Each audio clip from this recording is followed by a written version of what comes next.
All right, guys. Toronto and St. Louis next up. And we've got Kevin Gausman going for the Blue Jays, and the Cardinals are slated to send out Jordan Hicks. 140 is the favorite here for the visitor, the Toronto Blue Jays. The total in this one is 7.5. And I know a lot of people will say, well, wait a minute, why are the Blue Jays favored here, especially what we just talked about in the first 5 minutes of this show with the Cardinals being a very good offensive team. They have they exploded for 18 runs a couple days ago. They had the big win last night, and Toronto's offense is struggling here. You guys want to make heads or tails on, is it just, I guess it's just Gausman on the road here, but a little bit strange that Toronto, the way they've been struggling, are a $1.40 road favorite. Yeah, to me, it's priced. It's too low of a price. I mean, I've got the thing priced at minus 244, and that's on the full game. Gausman for me that's based on the pitching matchup, right? Yeah, Mark? I mean, it's the number one guy. I think offensively though, like you got to kind of like, I think this is where you really got to use your brain a little bit. You got to think, well, Toronto, they were projected to be probably, and this is no argument, they were projected to be one of the top 2 or 3 teams in baseball. By my projections, I think they were number 3, but by anybody's projections, you could say that they were top 5. And then you look and you say, well, gosh, they really haven't been top 5 this year. But if you go into like the granular numbers, and I went over the hard hit ball yesterday, and they were number 2 in baseball, hard hit per 9, and barrel rate they were approaching the top 10, so top 15 in barrel rate. So you think, well, gosh, what is going on with this Toronto team? And it really comes to their plate discipline. Their plate discipline has not been good. I think that there were a couple things, TC, last night that I was really impressed with.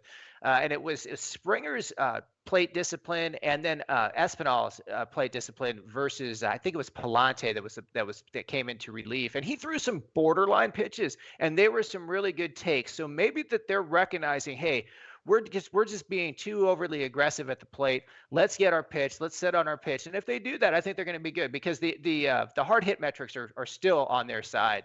But for me, this is I mean, I can't play against my number 1 guy, because if I did, then why have a model?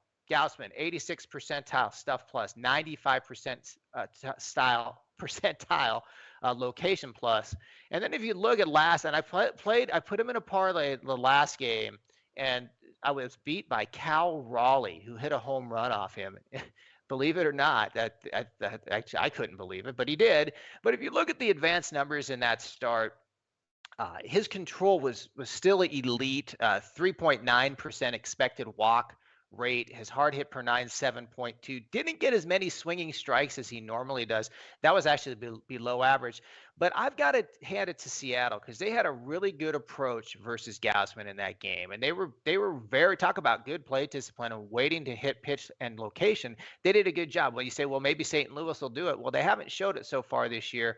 And I think that between the stuff and Gausman's location, I think this justifies a play at this price. And I wanted to, just before I turn it over to you guys, I wanted to say, betting in particular pockets. And I think if it's a decent idea if you have a large enough sample size. So this is the last year from 2021 and 2022, line minus 155, between minus 155 and minus 120. So a game where this fits into that pocket. And you get a large sample size, 653 and 477.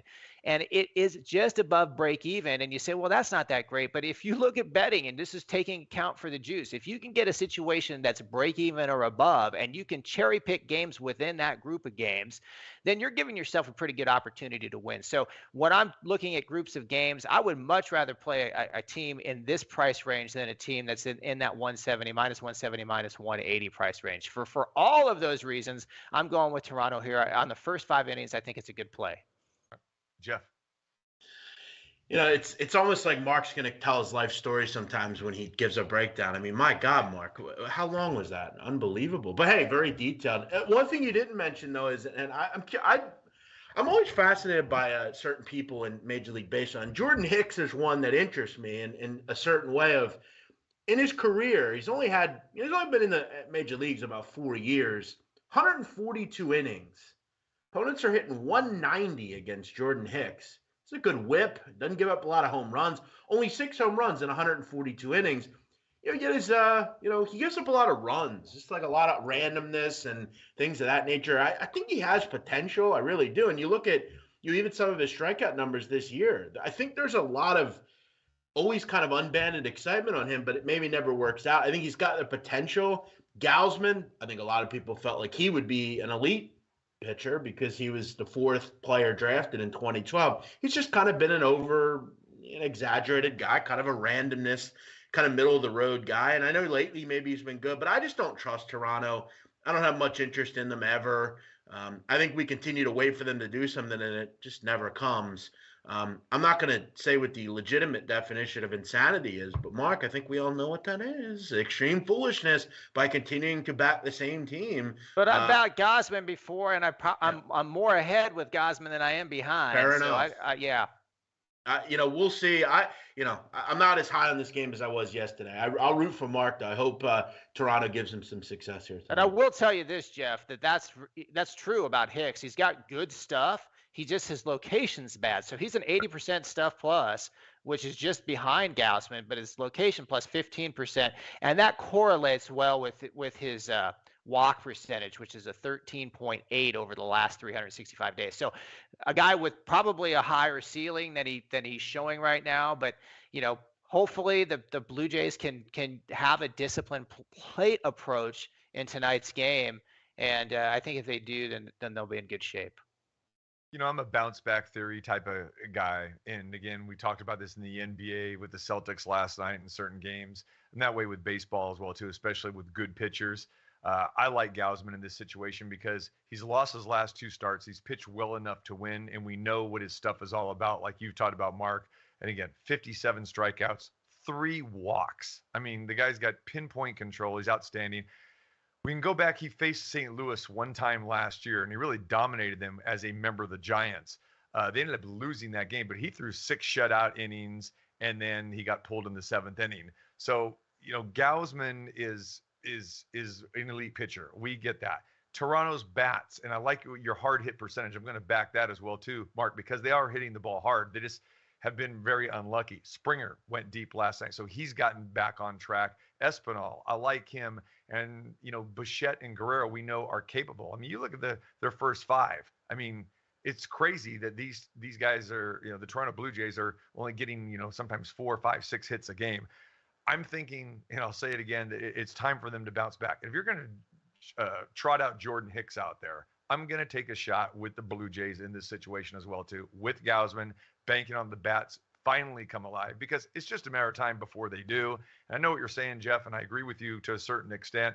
I mean, it's hard to back this Toronto team offensively, but eventually they're going to start hitting. And they were kind of a hard luck loser again last night. Actually, the last 2 losses where they lost, like that. So I'm with you, Mark. I'm going to take a shot too. So Jeff can root for both of us. I'm going to take Toronto as well. So lock us both in with that at minus 140. Base winners on Toronto in the first 5 at lane 150.